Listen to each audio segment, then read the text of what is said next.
கர்த்தருடைய பரிசுத்த நாமம் மகிமைப்படுவதாக. இன்றைய தினத்துல கூட காலை வேளையில உங்களை சந்திப்பதில் மிகுந்த மகிழ்ச்சி அடைகிறேன். இன்றைய தினம் நம் தியானிக்க இருக்கிற வசனம் நீதிமொழிகள் 3வது அதிகாரம் 35வது வசனம்.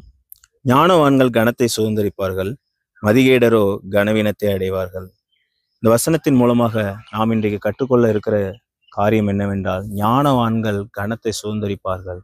நம்ம ஞானவான்களா இருக்கிறோமா என்பதை குறித்து இன்றைய தினத்துல நம்ம ஆராய்ந்து பார்க்க வேண்டும். எப்படி ஞானவானாய் மாறுவது, எப்படி ஞானத்தை தெரிந்து கொள்வது, எப்படி ஞானத்தை பெற்றுக்கொள்வது என்று நீங்கள் ஒவ்வொரு நாளும் நீங்க என்ன பண்ணுவீங்க? அநேக உலக காரியங்களை கற்றுக்கொண்டு இருக்கிறீங்க. அநேக தேவையில்லாத காரியங்கள் எல்லாவற்றையும் தெரிந்து கொண்டு இது நமக்கு பிரயோஜனமா இருக்கும், இது நமக்கு உபயோகமா இருக்கும், இதன் மூலமா நமக்கு ஒரு வருமானம் வரும், அதுதான் ஞானம் என்று நீங்கள் நம்பிக்கொண்டு இருக்கிறீர்கள். ஆனால் பிரியமானவர்களே, அது அல்ல ஞானம். தேவனை பற்றி அறிகிற அறிவுதான் ஞானம். அவர் எப்படி இப்ப நம்மளை உருவாக்கினார், நம்மளை எப்படி சிருஷ்டித்தார், நம்மளை எப்படி இந்த பூமியில படைத்தார், நம்மளை எப்படி இந்த இதுவரைக்கும் நடத்தி வந்தார், இதே போல இந்த உலகத்துல இருக்க ஒவ்வொரு ஜனங்களையும் எப்படி நடத்துகிறார் என்று ஆராய்ந்து பாருங்க. எப்படி போஷிக்கிறார் என்பதை ஆராய்ந்து பாருங்க. தேவனை அறிகிற அறிவுல நீங்க வளரும் பொழுதுதான் அதுதான் உங்களுக்கு ஞானம். அந்த ஞானத்தை நீங்கள் பெற்றுக்கொள்ளும் பொழுது, அந்த ஞானத்தை நீங்கள் தேடும் பொழுதுதான் நீங்க கனத்தை சுதந்திரித்துக் கொள்ள முடியும். இல்லை என்றால் நீங்கள் ஞானவான்கள் அல்ல. நீங்கள் என்னது, கனவீனராய் மாறி விடுவீர்கள். கனவீனர் என்று சொல்லும் பொழுது இந்த உலகத்துக்குரிய காரியங்களையே நீங்கள் ஆராய்ந்து பார்த்து, உலகத்துக்குரிய காரியங்களிலே ஞானத்தை செலுத்தி நீங்கள் பார்த்து கொண்டு இருக்கும் பொழுது அது ஞானத்துக்கு சரியாக செயல்படாது. அது ஞானத்தை கொண்டு வருவதற்கு பதிலாக கனவீனத்தை உங்களுக்கு கொண்டு வந்து சேர்க்கும். ஏன்னா அநேக சூழ்நிலைகள் நம்ம தோத்து போய் விடுகிறோம்.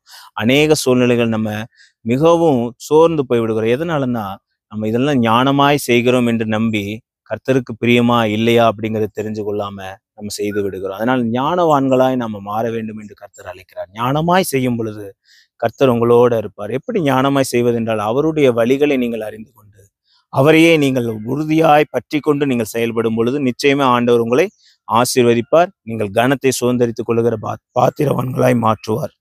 கண்களை மூடி ஜெபிக்கலாம். நல்ல ஆண்டவரே, உம்மை துதிக்கிறோம், ஸ்தோத்தரிக்கிறோம். அப்பா, ஞானவான்கள் கனத்தை சுதந்திரித்துக் கொள்வார்கள் என்று சொன்னீரே சுவாமி. அப்பா, நாங்கள் கனத்தை சுதந்திரித்துக் கொள்ள, அப்பா ஞானத்தை சுதந்திரித்துக் கொள்ள இந்த தேவநாயகத்தில் எங்கள் ஒவ்வொருவருக்கும் கிருபைப்பா தகப்பனை அருள வேண்டுமாய் ஜெபிக்கிறோம் சுவாமி.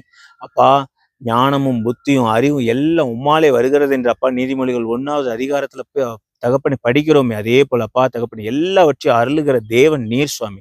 அப்பா, உம்மை பற்றி அறிந்து கொள்வதே ஞானம், உம்மை பற்றி தெரிந்து கொள்வதே புத்தி என்று பார்க்கிறோமே. ஏசப்பா தகப்பனை அப்படிப்பட்டவர்களா எங்களுப்பா வாழ்க்கை மாறட்டும். ஏசப்பா, எல்லா விதத்திலும் உண்மையே சார்ந்திருக்கிறவர்களாய் அப்பா ஞானவான்களாய் மாற, அப்பா அந்த வசனத்தை அப்பா தகப்பன் நன்கு படித்து தெளிந்த புத்தி உள்ளவர்களாய் ஞானவான்களாய் மாற, கனத்தை சுதந்திரித்துக் கொள்வர்களாய் மாற கர்த்தர் ஒவ்வொருவருக்கும் உதவி செய்ய வேண்டுமாய் ஜெபிக்கிறோம் சுவாமி. கேட்கிற அப்பா ஒவ்வொரு பிள்ளைகளை கர்த்தர் ஆசீர்வதிங்க, ஞானவான்களாய் மாற்றுங்க. எந்த விதத்துல கனவிடப்பட்டு போய்விடக்கூடாது. எல்லாவற்றிலும் உம்மை பற்றிய சிந்தனை உள்ளவர்களாய், உம்மை பற்றின யோசனை உள்ளவர்களாய் ஒவ்வொருவரையும் மாற்ற வேண்டுமாய் ஜெபிக்கிறோம்.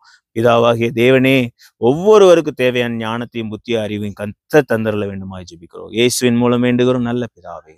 ஆமேன். God bless you. God bless you.